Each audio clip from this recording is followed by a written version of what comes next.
राष्ट्रीय अध्यक्ष जी का बयान इस पे आ चुका है कि बीजेपी से बात चल रही है और राइट टाइम में आपके सामने बात आ जाएगी। अभी तो इलेक्शन भी अनाउंस नहीं हुआ है। तो फिर आप लोग प्रचार कैंडिडेट अभी कहा था, अभी इलेक्शन कहाँ अनाउंस हुआ है?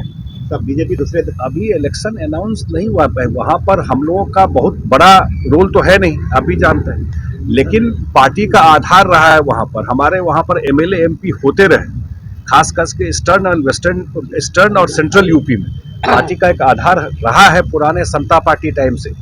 तो निश्चित रूप से पार्टी वहां चुनाव लड़ेगी। पिछली बार भी माननीय मुख्यमंत्री जी का कितना सारा कार्यक्रम वहां पर हुआ था और पार्टी चुनाव नहीं लड़ी, लड़ना चाहिए था मुझे लगता है। लेकिन एक बड़ा आधार है, खास करके जो बिहार से लगा हुआ एरिया, तो वो निश्चित रूप से पार्टी के जो राष्ट्रीय स्तर के नेता लोग हैं वो बात कर रहे हो और राइट टाइम पे बात जानकारी में दिल्ली एमपी दिया था। उसमें आम आदमी पार्टी से चुनाव लड़ी थी।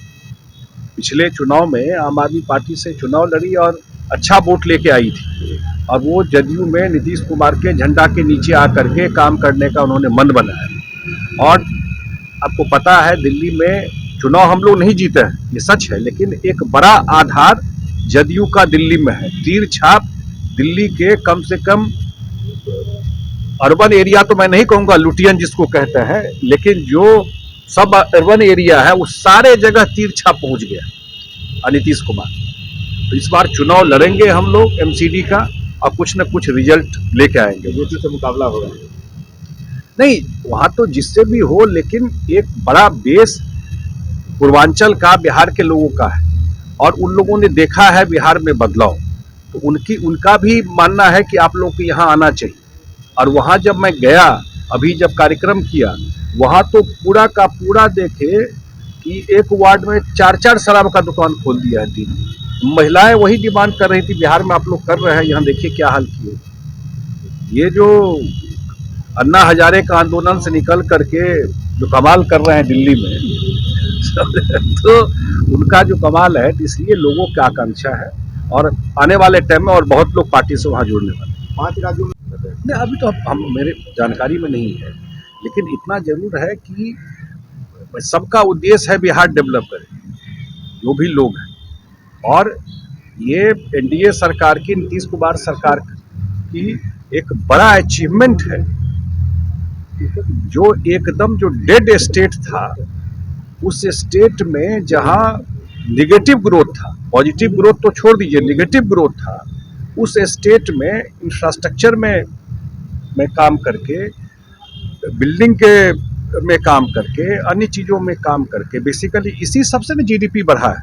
अगर डबल डिजिट जीडीपी, ये तो सामने में फिगर है ना भाई कि कोरोना में भी जो ग्रोथ रेट है वो डबल डिजिट रहा है। अगर डबल डिजिट ग्रोथ रेट रहा है बिहार का पिछले 13-14 साल से, तभी तो बजट आज कहाँ से कहाँ पहुंचा है, सामने की बात है ना। लेकिन इतना के बावजूद भी हम पीछे। लेकिन आपके केंद्रीय में मंत्री हैं, आपके नहीं, मुझे इसके बारे में जानकारी, ये मुझे आइडिया नहीं है। हाँ, लेकिन जहाँ तक हम लोगों का बात है, उसमें निश्चित रूप से हम लोगों का है कि बिहार पिछले 15 साल में अपने फाइनेंशियल मैनेजमेंट, अपने प्रूडेंट प्लानिंग से नीतीश कुमार जी के नेतृत्व में कम से कम इकोनॉमिक फ्रंट पर भी जो डेवलपमेंट हुआ है उसमें काफ़ी प्रोग्रेस किया है। लेकिन वो इनफ नहीं है, सफिशिएंट नहीं, और केंद्र सरकार का सहयोग इसमें मिलेगा तो हम लोग भी नेशनल एवरेज के पास पहुंच जाएंगे। और नीति आयोग की रिपोर्ट में तो यही बात आ रही है कि हम लोग अच्छा काम कर रहे हैं, लेकिन नेशनल एवरेज के पास नहीं। ये विशेष राज्य के दर्जा पे पता है, आज जो लोग बोल रहे हैं, हाँ, उनको तो कुछ समझ है नहीं इस विषय का। इस विषय को लगातार हमारी पार्टी और मुख्यमंत्री जी उठाते रहे हैं और ये मानना है हम लोगों का कि बिहार का प्रोग्रेस डबल डिजिट ग्रोथ में पिछले 15 साल से हो रहा है। उससे पहले पता है ना कितना ग्रोथ होता था, जो बोल रहे हैं 3% भी नहीं था।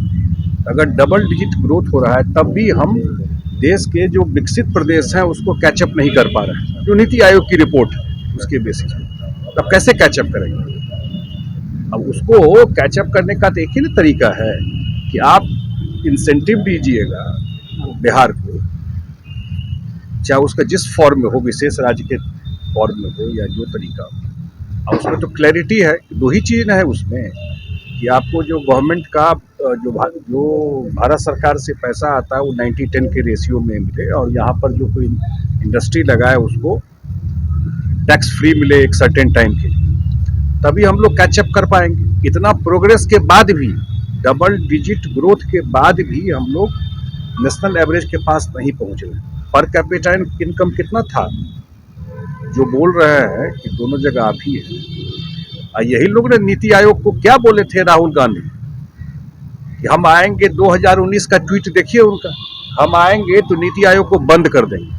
आज कांग्रेस वाले बोल रहे हैं नीति आयोग की रिपोर्ट पे ट्रस्ट कर रहे हैं। क्या आरजेडी वाले थे नीति आयोग पे क्या मानना था जब प्लानिंग कमीशन बंद हुआ था? तो यही ना बोलते थे।